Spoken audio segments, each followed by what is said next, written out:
Hi guys, welcome to my YouTube channel. Welcome to Civil Politics. This is gonna be such a quick video. First thing that I wanna cover is a CIC being mentioned at the Madlanga Commission. A lot of people are taking me on all social media platforms. So I wanna get into that. CIC has also answered for himself in the ad hoc committee. He did speak on it a little bit, which I liked that very much. I'm gonna play that clip as well. And then I also I'm gonna play a clip. Actually, I don't think I'm gonna speak on this. I'm just gonna play that clip where CIC is asking Senzo Mchunu on if he had a right to disband the political task team.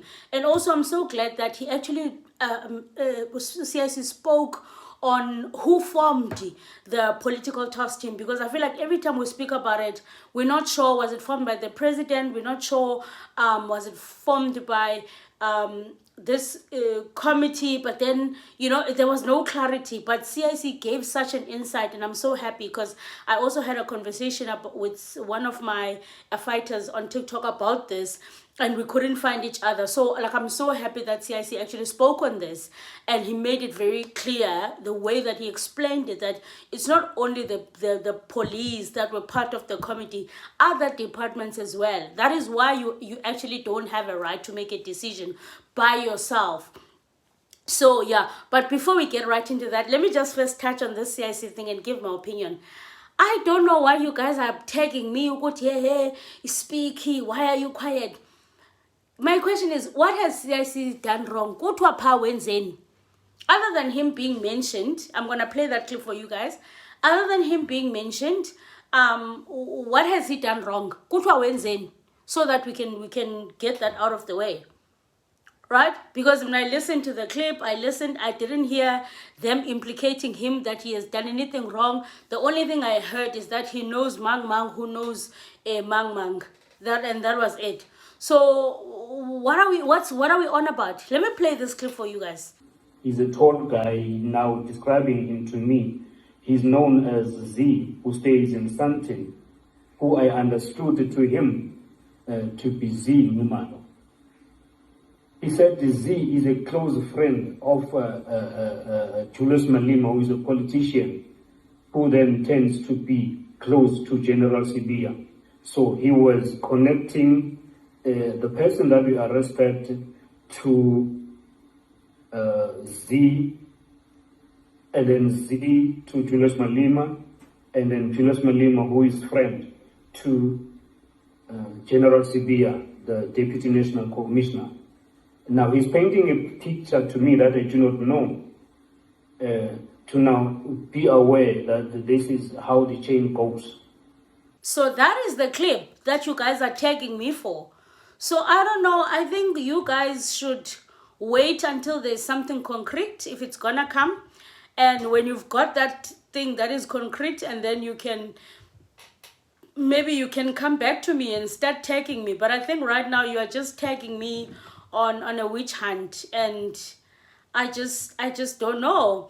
Before CIC answered the ad hoc committee, he tweeted a picture of himself and says, "Balo, you won't find me in the wrong places. Linyetile." That's what he said.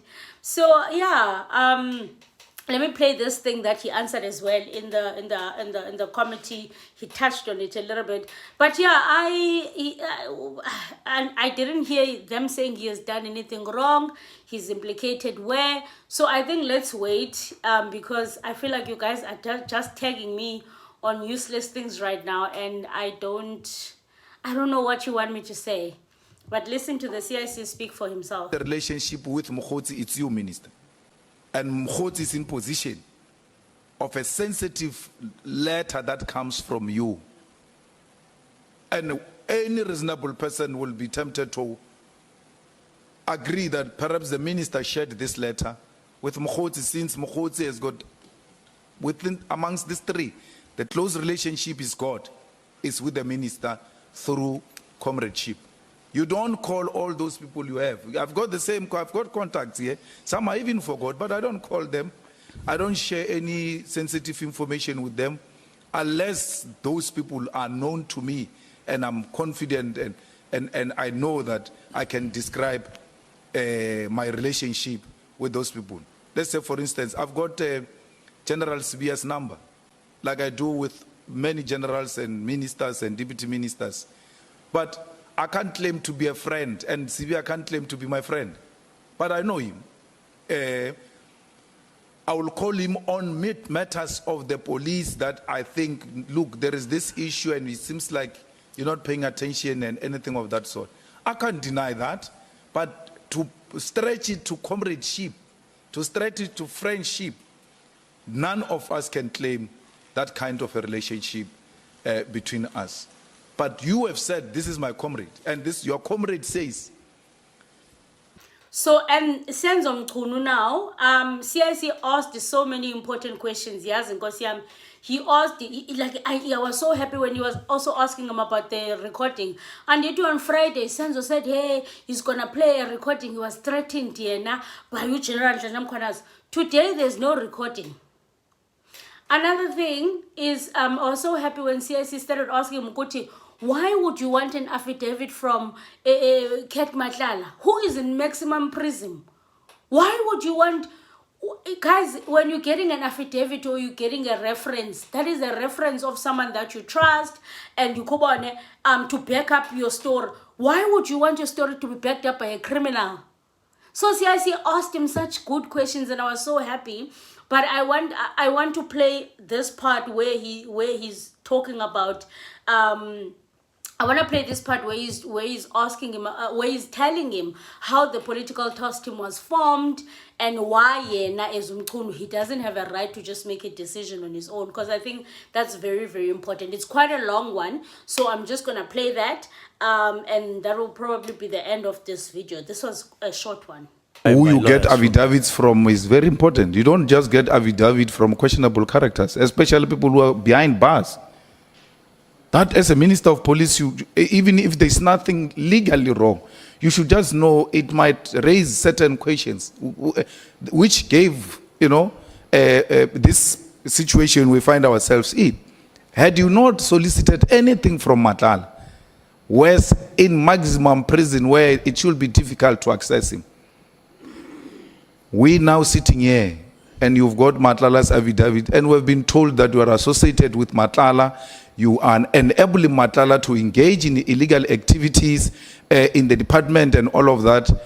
Something that you came here to clarify, but you come carry Madlanga's affidavit to come and clarify us that Madlanga must tell us from prison through you that you are not associated with him. I find that a bit problematic, Minister.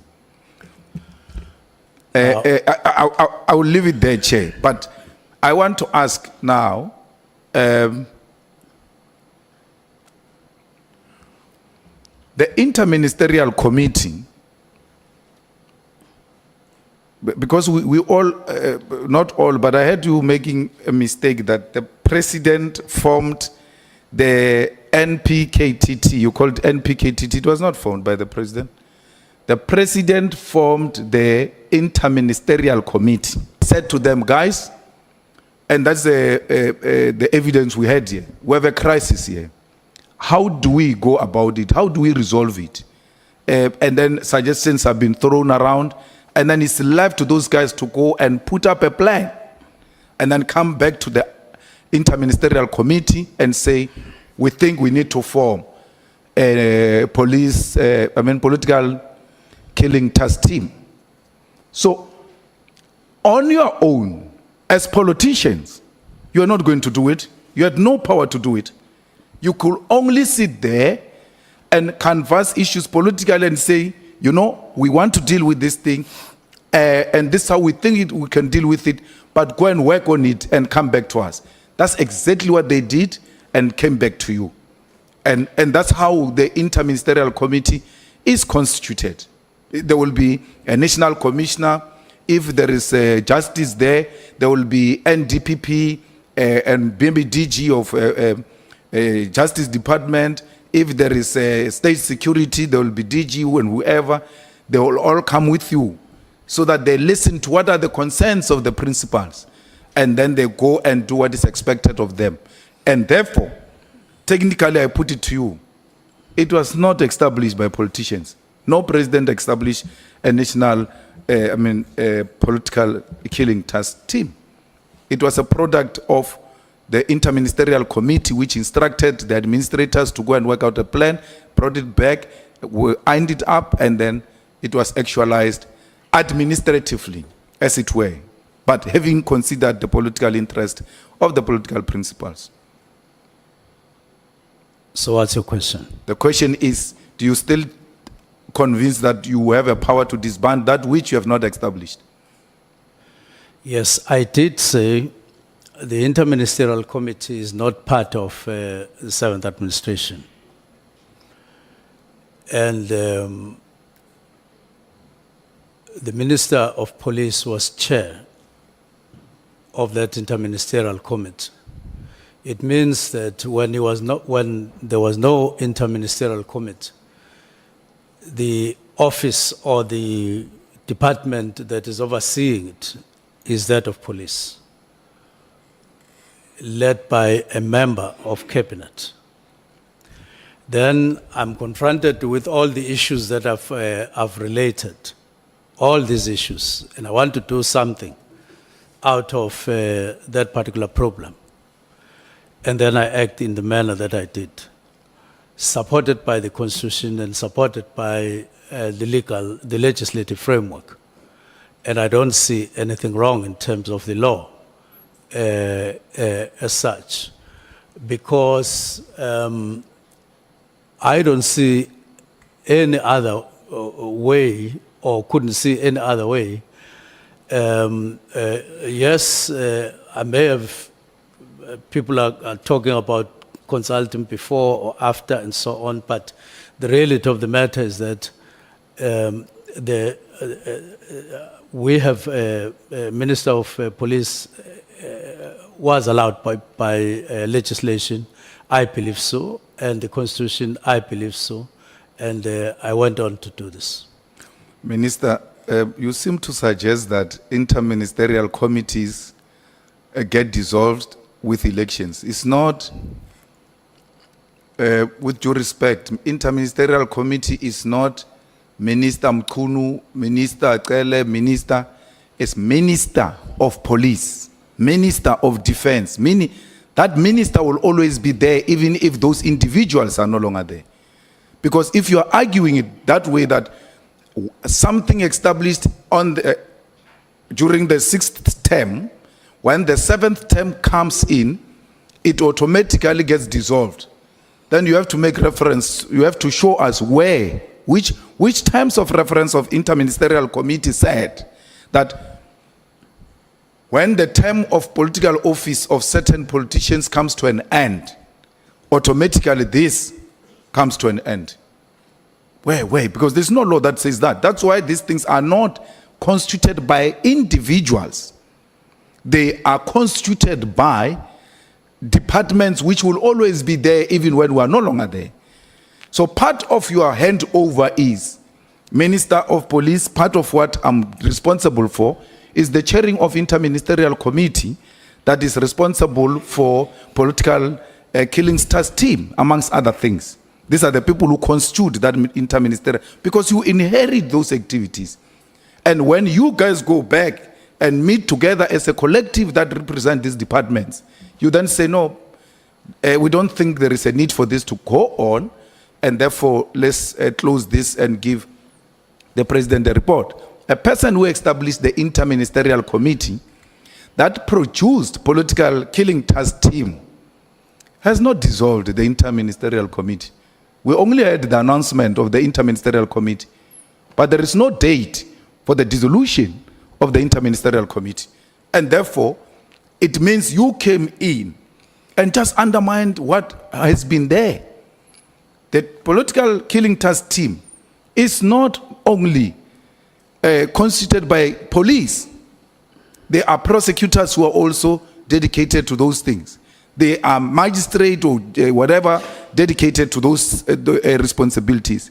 And therefore, for one single minister to take a decision to dissolve a team that involves other departments, it can't be constitutional. No constitutional power gives you to dissolve a task team members of prosecutors who are dealing with political killings. You can't. No, Because you speak about this thing as if it's only police who are involved. That's why it came from interministerial committee. It's a product of interministerial committee because it's constituted by different people, not only the police. And if that is the case, you have no power to dissolve other people who don't belong to your department. What do you have to say about that, Ms.? My response is that there was no interministerial committee in the 7th administration. And interministerial committee is constituted by the president and cabinet, not by any other person as you wish, or you as you may wish. It doesn't feature, and I didn't have power to call other ministers on the basis that in the 6th administration there was interministerial committee when it is not there. It wouldn't work. It doesn't work. Minister, is your answer that once the new administration comes in, interministerial committees are automatically dissolved? That's how it works, unless the interministerial committees, because they are announced, to say there's an interministerial committee chaired by so-and-so for what, and so on and so on. These things are announced, they are done deliberately. They don't get, you don't walk into the new administration automatically with what was in the 6th administration. It doesn't work like that. Do you have a closing report of that interministerial committee? Because if you say it dissolves, it must have a closing report that now we're out, the term has come to an end, there will be a new administration, this is how we've dealt with the issues. Where is the closing report of this interministerial committee, which will have, perhaps amongst other things, informed your decision to dissolve the PKT team? No, I know that the last time the interministerial committee met was 2023. I know there was a press briefing in March in 2024. I don't have a report of the interministerial committee, closing report or whatever report. All I have is a handover report from former Minister Cele, who was indicating what activities are taking place under his stewardship. So, well, that was it. Thank you so much for tuning in. If you don't know who I am, my name is Zizipolo Belwana. Please subscribe to this channel. It is free of charge.